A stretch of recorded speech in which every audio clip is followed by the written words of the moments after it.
নমস্কার বন্ধুরা, আমি মীনাক্ষী। তোমাদের সবাইকে স্বাগত জানাচ্ছি স্বাদের ঠিকানার আরও একটা নতুন এপিসোডে। আজকে তোমাদের সঙ্গে শেয়ার করব একটা দারুণ সুস্বাদু মিষ্টির রেসিপি। মুখে দিলেই মিলিয়ে যাবে, আর এই গরমে এটা একেবারে আদর্শ একটা রেসিপি। বাড়িতে আসা অতিথি নিমেষে খুশি হয়ে যাবে এই মিষ্টিটার একটা পিস মুখে দিলেই। আর এখন তো আমের সিজন চলছে, আর আজকের এই মিষ্টিটা আমি কিন্তু আম দিয়েই তৈরি করেছি, পাকা আম দিয়ে। আর তার সঙ্গে এখানে আমি নিয়ে নিয়েছি 1 বাটি পরিমাণ টক দই। টক দইটাকে আমি কিন্তু একটা কাপড়ের মধ্যে এরকমভাবে মুড়িয়ে একটা ছাঁকনির মধ্যে করে রেখে দিয়েছিলাম বেশ অনেকক্ষণ। ফলে টক দইটা সম্পূর্ণ জল ঝরে গেছে, একটা বেশ খন্ড মতন তৈরি হয়ে গেছে। দেখে নিশ্চয়ই বুঝতে পারছো সমস্ত জল কিন্তু এটার থেকে আমি ঝরিয়ে ফেলেছি। আর এবারে এটাকে খুব ভালো করে একটুখানি ফেটিয়ে নিতে হবে। এই ফেটিয়ে নেওয়ার যে ব্যাপারটা, এটা একটু মনে হবে কঠিন মনে হবে, কারণ কি টক দইটা যেহেতু একেবারেই জল ঝরে গেছে সম্পূর্ণরূপে। তো এটা একটু সময় নিয়ে ধৈর্য সহকারে কিন্তু করতে হবে। খুব ভালো করে এটাকে ফেটিয়ে একটা ক্রিমের মতন টেক্সচারে নিয়ে আসতে হবে। আর এটা ওই যে বললাম একটুখানি সময় সাপেক্ষ। তো এটা বেশ অনেকক্ষণ ধরেই আমি ফেটিয়ে নিয়েছি। আর তার সঙ্গে আমি তোমাদেরকে দেখিয়ে দিচ্ছি, আমি এখানে একটা পাকা আম নিয়েছি। পুরো একটা পাকা আম, একদম খুব ভালোভাবে পাকা আমটা, আর বেশ মিষ্টি আমটাকে আমি একটা মিক্সিং জারের মধ্যে নিয়ে নিলাম। এবার এটাকে আমি পেস্ট বানিয়ে নেব, খুব ভালো করে একটা পেস্ট আমি বানিয়ে নেব। তো এখানে দেখো আমের পেস্টটা কিন্তু তৈরি হয়ে গেছে। আর এই রেসিপিটা করতে হলে একদম ভালো পাকা আর মিষ্টি আম হলেই কিন্তু সব থেকে ভালো হবে। তো আর যে দইটা আমি ফেটিয়ে রেখেছিলাম তার মধ্যে আমি আমের যে মিশ্রণটা, মানে আমের যে পাল্পটা আমি ব্লেন্ড করে রেখেছি সেটা দিয়ে দেব।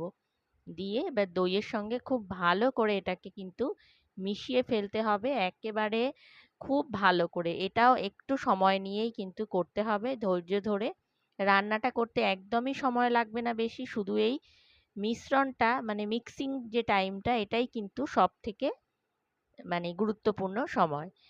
আর বন্ধুরা, আজকের এই সহজ সুন্দর রেসিপিটা তোমাদেরকে অনুরোধ করব পুরোটা দেখার জন্য, আর বাড়িতে অবশ্যই একবার ট্রাই করার জন্য। আর আজকের রেসিপিটা যদি তোমাদের ভালো লেগে থাকে তাহলে কিন্তু ভিডিওটাতে একটা লাইক করতে একদম ভুলো না। আর নতুন যে সব বন্ধুরা আমার চ্যানেলটা প্রথম দেখছো, তারা কিন্তু অবশ্যই আমার চ্যানেলটা সাবস্ক্রাইব করে দিও, আর পাশে থাকা বেল বাটনটা প্রেস করে দিও। আর এদিকে দেখো দই আর আম খুব ভালো করে আমি কিন্তু ফেটিয়ে নিয়েছি। এবারে এর মধ্যে আমি দিয়ে দেব কনডেন্সড মিল্ক। এখানে কনডেন্সড মিল্ক আমি 2 চামচ মতন দিয়েছি, কারণ কি কনডেন্সড মিল্ক তো এমনিতেই বেশ মিষ্টি হয়। আর এই যে কনডেন্সড মিল্কটা, এটা কিন্তু আমি বাড়িতেই বানিয়ে নিয়েছি। তোমাদের সঙ্গে কোনো একদিন শেয়ার করব এই কনডেন্সড মিল্ক বানানোর রেসিপিটা।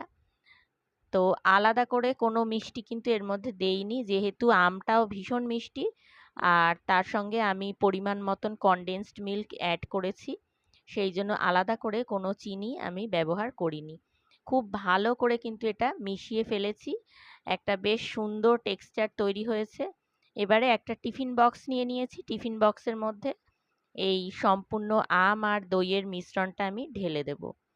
তোমরা চাইলে কোনো যদি কেক টিন থাকে তোমাদের কাছে, তার মধ্যেও এটা করতে পারো, বা যে কোনো নর্মাল টিনের পাত্র বা স্টিলের পাত্রের মধ্যেও করা যায়। আমি এখানে একটা টিফিন বক্স নিয়েছি।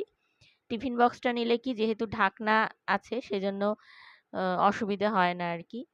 আর যদি মনে করো ফয়েল পেপার আছে তোমাদের কাছে, তো ফয়েল পেপার দিয়েও এটা ঢেকে দিতে পারো। এবারে আমি এই যে মিশ্রণটার ওপর দিকটা খুব ভালো করে একটু সমান করে দিচ্ছি একটা চামচের সাহায্যে। আর এবারে এটার ঢাকনাটা খুব ভালো করে বন্ধ করে দিতে হবে। আর এদিকে একটা কড়াইয়ের মধ্যে আমি জল বসিয়ে দিয়েছি। জলটা আমি ফুটতে দেব, আর তার মধ্যে আমি টিফিন বক্সটা বসিয়ে দিলাম। এবারে ঢাকনা চাপা দিয়ে ওই ধরো মিনিট 15 মতন এটাকে আমি বেক করে নেব, মানে ভাপা হতে দেবো আর কি। এটা আসলেই একটা ভাপা দই বলতে পারো তোমরা, ভাপা আম দই। আর এটা খেতে কিন্তু দুর্দান্ত লাগে। এইভাবে একবার বানিয়ে দেখতে পারো। যেকোনো মিষ্টির স্বাদকেই কিন্তু এই মিষ্টিটা হার মানিয়ে ফেলবে। তো 15 মিনিট পরে আমি টিফিন বক্সটা নামিয়ে নিয়েছি। সম্পূর্ণ ঠান্ডা করে নিতে হবে, না হলে কিন্তু হাতে ছ্যাঁকা লেগে যাবে। তো খুব ভালোভাবে কিন্তু এটা সেট হয়ে গেছে। আমি একটা টুথপিক দিয়ে একটু দেখে নেব ভেতরটা কতটা হয়েছে আর কি, ভাপা হয়েছে কতটা।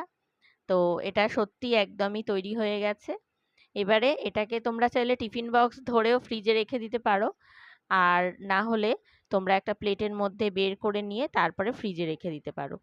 চারপাশটা একটু একটা ছুরির সাহায্যে একটু ছাড়িয়ে দিচ্ছি, না দিলেও কোনো অসুবিধে নেই। মানে এটা খুব স্মুথলি বেরিয়ে আসে, টিফিন বক্সে কোনো তেল মাখানোরও প্রয়োজন নেই, অনায়াসেই এটা বেরিয়ে আসবে। আর এবারে দেখো আমি একটা প্লেট বসিয়ে নিয়েছি। প্লেটটার মধ্যে আমি কিন্তু এই যে পুরো ব্যাপারটা যেটা সেটা নামিয়ে নিয়েছি। তারপরে এটাকে ফ্রিজে রেখে দিয়েছিলাম কিছুক্ষণ। ঠান্ডা অবস্থায় এটাকে পরিবেশন করতে হবে। আমি কেটে দেখাচ্ছি, দেখো কতটা স্মুথ হয়েছে আর কত সুন্দর একটা ক্রিমি টেক্সচার আছে এর মধ্যে। অসাধারণ লাগে খেতে, বাড়িতে অবশ্যই ট্রাই করো। আর একেবারেই ইজি প্রসেস, দেখতেই পেলে মাত্র 10 থেকে 15 মিনিট বেক করতে লাগে। আর অসাধারণ খেতে। এটাকে তোমরা ওপর দিয়ে গার্নিশ করে নিতে পারো যে কোনো ধরনের ড্রাই ফ্রুটস কুচি দিয়ে। আর যদি কিছু নাও থাকে, পাকা আম ছোট ছোট করে কুচি করে ওপর দিয়ে সাজিয়ে দিতে পারো, দেখতেও অসাধারণ লাগে। তাহলে আজকের মতন এইটুকুই। রেসিপিটা ভালো লাগলে সাবস্ক্রাইব করতে একদম ভুলো না। সকলকে ধন্যবাদ।